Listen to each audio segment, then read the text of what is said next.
Sunod mga kababayan, ito, hindi ko sure kung anong masasabi ng pamilyang Jose Protasio Realonda Alonso Mercado Rizal sa testimony ng mga DDS, mga kababayan. Actually, kahit yung mga DDS, pag ipasalita mo yung totoong pangalan ni Jose Rizal, hindi nila alam yan, mga kababayan. Kahit ipamemorize mo sa mga DDS kung ano ang pangalan totoo ni Jose Rizal. Yeah, 'di ba? Meron nakalagay noon. Actually, I am grade 3 yan. Grade 3 pa yata ako niyan. Si Jose Rizal. Pero hindi po 'yan. 'Di ba ang nakalagay doon? Jose Protasio Realonda Mercado Alonso Realonda Rizal, 'di ba? Alam niyo mga kababayan, 'di ba? Yan ba ang totoong pangalan ni Jose Rizal? Paki-comment nga mga kababayan.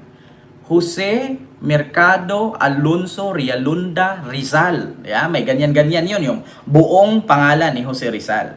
Pero mga kababayan, ewan ko kung matatawa kayo or maiinsulto kayo sa ipinakalat ngayon ng mga DDS, mga kababayan. Bakit? Alam nyo ba, mga kababayan, ang sabi ng mga DDS, sa henerasyon natin ngayon, sa henerasyon daw ng mga kabataan ngayon ni Jose Mercado Realonda Alonso Rizal. Hindi ko alam kung anong ano sunod-sunod ng apelyido na yan, pero mga DDS hindi nila alam yan. Mga kababayan, according kasi dito sa supporter ni Digong, na ang pangalan ay si Russell Katapang. Ito po mga kababayan. Lakihan ko lang po Ito po, si Russell Katapang, ayan, si Russell Katapang, isang DDS supporter, na ang sabi niya, para sa akin, si Tatay Digong ang Jose Rizal ng ating henerasyon, minahal ang ating bayan pero itinapon sa kulungan. Ipinaglaban ang mga Pilipino pero sa mga banyaga ipinagkanulo. Happy Rizal Day. So kung naalala ninyo mga kababayan, nung December 30 is Rizal Day, correct me if I'm wrong, December 30, ang sabi ng mga DDS, para sa akin, si Tatay Digong ang Jose Rizal ng ating henerasyon ngayon. Minahal ang ating bayan pero itinapon sa kulungan. Ipinaglaban ang Pilipino pero sa banyaga ipinagkanulo. Happy Rizal Day. Jose Protasio Rizal Mercado Y. Alonso Realonda Rizal. Ganun ba yun? Ma'am Jana Calunya. So ngayon mga kababayan, sa mga DDS na nagsabi na si Digong ang bagong Jose Rizal sa henerasyon ngayon, uy, itulog mo yan. Baka gutom ka lang. 'Di ba? Itulog mo yan, oy. Russell Katapang, itulog mo yang nararamdaman mo. Ulitin ko sa'yo. Kung sa henerasyon ngayon si Digong ang Jose Rizal, at sa henerasyon noon ay si Jose Rizal, ang bagong Jose Rizal ngayon ay si Digong.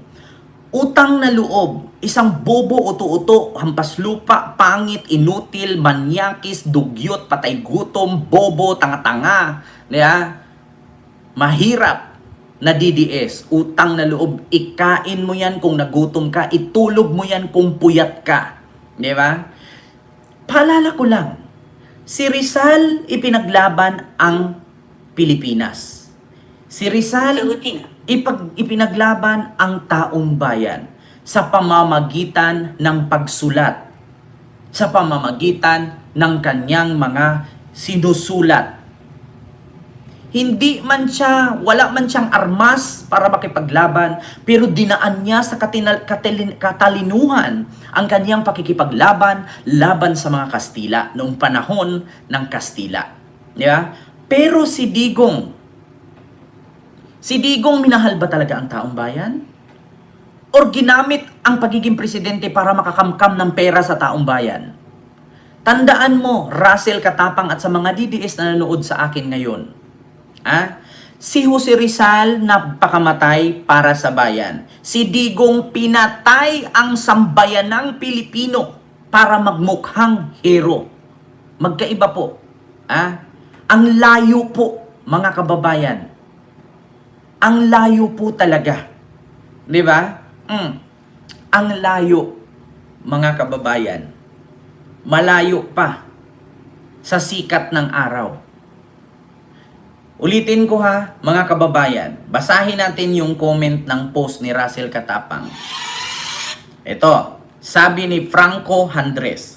Paano naging katulad ni Rizal ang puon mong si Duterte? Si Rizal binuwis niya ang kanyang buhay para sa Pilipino. Si Duterte inubos niya ang buhay ng Pilipino. Paano naging magkatulad sila? Anong pinaglaban ang Pilipino? Hindi nga niya pinaglaban ang mga isla natin at hinahayaan nga niyang sakupin ng Chinese ang mga isla sa West Philippine Sea. O diba? Yan, isa yan sa pinagkakamali ninyo mga DDS. Ang layo po. Si Rizal pinaglaban ang ating sambayanan. Si Rizal pinaglaban ang ating bayan. Si Digong hinayaan niyang sakupin ng China ang West Philippine Sea. Si Digong pinagpapatay niya isa-isa ang mga Pilipino na walang due process. 'Di ba? Sunod. Tayo ang pinagkanulo ni Duterte sa dayuhang puro Chinese ang naghaharian sa Pilipinas noong panahon niya. Ginamitan mo lang ng mabangong salita pero walang laman ang utak mo, sabi ni Franco Handres. 'Di ba? Kita mo nga.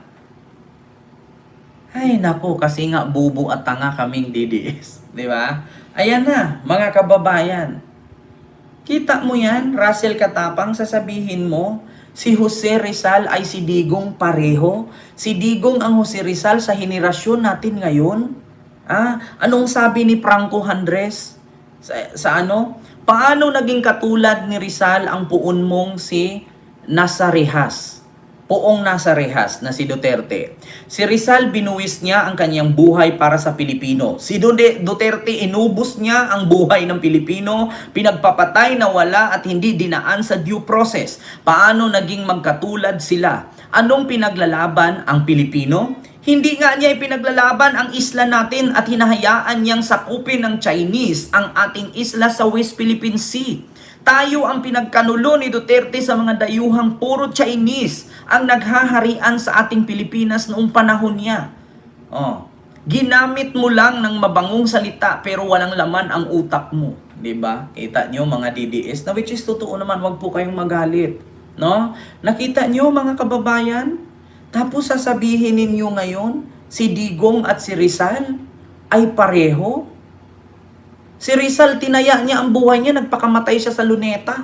Si Digong, nagpakamatay ba? Siya pa yung pumatay sa mga Pinoy na hindi dinaan sa due process. Diyos ko naman. Tapos ito pa, nung panahon ni Digong, napakadaming Chinese na mayaman.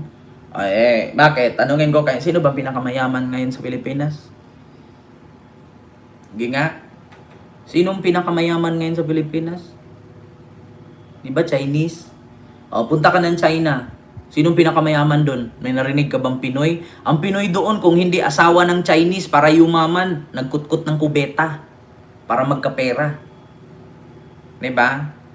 Yan ang mahirap sa inyo mga DDS. Ang bububo ninyo. Di ba? Ang bububo ninyo.